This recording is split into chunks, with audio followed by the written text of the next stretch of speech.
Students अस्सलाम वालेकुम। आज का हमारा जो टॉपिक है वो जिब क्रेन का है और ये अप्लाइड मैकेनिक्स फ़िज़िक्स 212 का सेकंड चैप्टर से।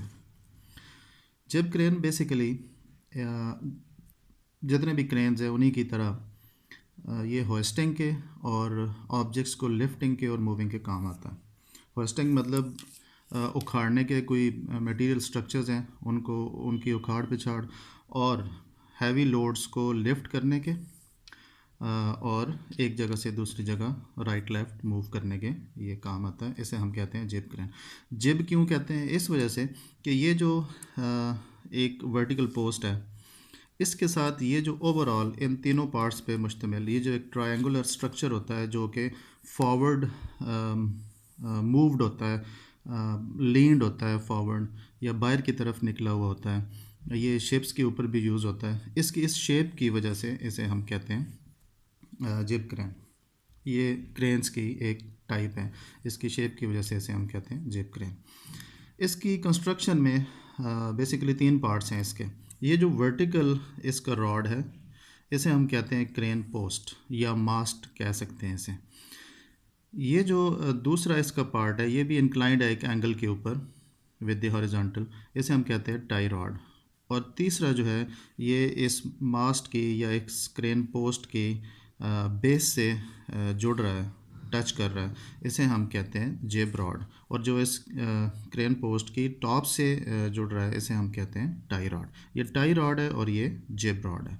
तो इसके तीन पार्ट्स हुए, क्रेन पोस्ट, टाई रॉड और जिब रॉड।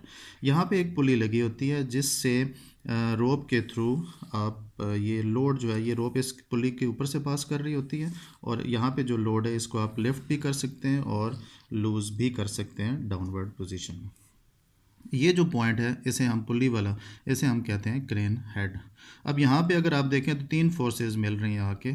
ये जो लोड उठा रहे हैं ये फर्स्ट फोर्स ये भी इस पॉइंट से पास कर रही है, ये सेकंड फोर्स जो जिब रॉड की है ये भी इस पॉइंट से पास कर रही है और ये जो थर्ड फोर्स है टाई रॉड की ये भी इस पॉइंट से पास कर रही है।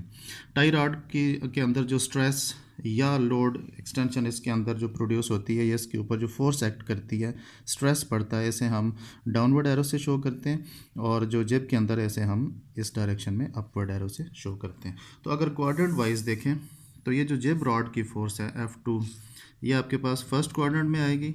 F3 जो टाई रॉड की फोर्स है या स्ट्रेस है वो थर्ड क्वाड्रेंट में आएगा।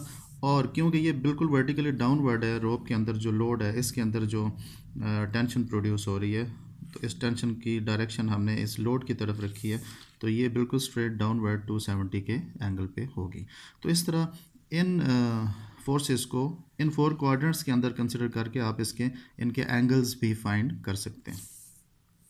जिब रॉड के और टाई रॉड के जो एंगल्स हैं वो यहाँ पे आपको दिए हुए होंगे जब हम न्यूमेरिकल्स सॉल्व करेंगे।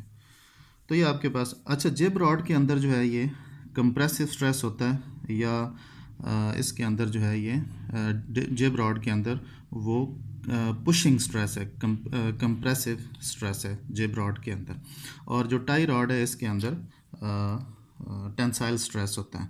अब ये टेंसाइल स्ट्रेस क्या होता है और कंप्रेसिव स्ट्रेस क्या होता है इसको देख लेते हैं। देखें टाई रॉड के अंदर जो स्ट्रेस है उसे हम कहते हैं टेंसाइल स्ट्रेस। तो ये देखें ये टेंसाइल इसलिए कहते हैं कि टाई रॉड के ऊपर पुल लग रही होती है जब ये हम लोड को लिफ्ट कर रहे होते हैं। ये जो लोड है इसको जब हम लिफ्ट कर रहे होते हैं तो जितना स्ट्रेस है वो टाई रॉड के ऊपर पड़ रहा होता है मोस्टली जो स्ट्रेस है, और ये पुलिंग स्ट्रेस होता है जस्ट लाइक दिस। सपोज ये एक रॉड है जिसके ऊपर दोनों साइडों से पुल लग रही है। अब चांसेस क्या होते हैं कि जब टेंसाइल स्ट्रेस पड़ता है किसी रॉड के ऊपर तो वो उसका जो उसकी लेंथ जो है वो इंक्रीज़ कर सकता है। ये चांसेस हैं कि ज़रूरी नहीं है हो कि उसकी लेंथ जो है वो इंक्रीज़ हो सकती है क्योंकि इसको पुल कर रहा है वो, और जो उसका डायामीटर है वो डिक्रीज़ हो सकता है, श्रिंक हो जाएगा इसका डायामीटर। ये चांसेस होते हैं। और इसी तरह जो कंप्रेसिव स्ट्रेस है इसकी सिंबल है सिग्मा सी, और इसके अंदर जो रॉड है जिब रॉड उसके ऊपर पुश स्ट्रेस लग रहा होता है, यानी कि उसको वो कंप्रेस कर रहा होता है। तो कंप्रेस कर रहा होता है तो चांसेस ये होते हैं कि ये श्रिंक हो सकता है, इसकी लेंथ डिक्रीज़ कर सकती है और इसका डायामीटर जो है ये इंक्रीज़ कर सकता है दोनों साइडों पे। तो ये था आपका जिब रॉड और जिब क्रेन और इसकी इंट्रोडक्शन, सिंपल जिब क्रेन। इसके बाद हम इसके कुछ न्यूमेरिकल्स करेंगे, लेकिन उसमें आपको ये पहले जो है ये सारा समझ लें, ये जिब क्रेन का टॉपिक, और उसके बाद हम कुछ न्यूमेरिकल्स डिस्कस कर लेंगे और फिर उनकी प्रैक्टिस कर लेंगे। चैनल ज़रूर सब्सक्राइब करें ताकि आपको जितनी भी नेक्स्ट वीडियोज़ हैं वो मिल सकें और आपका कोर्स साथ साथ कवर होता रहे। Thank you.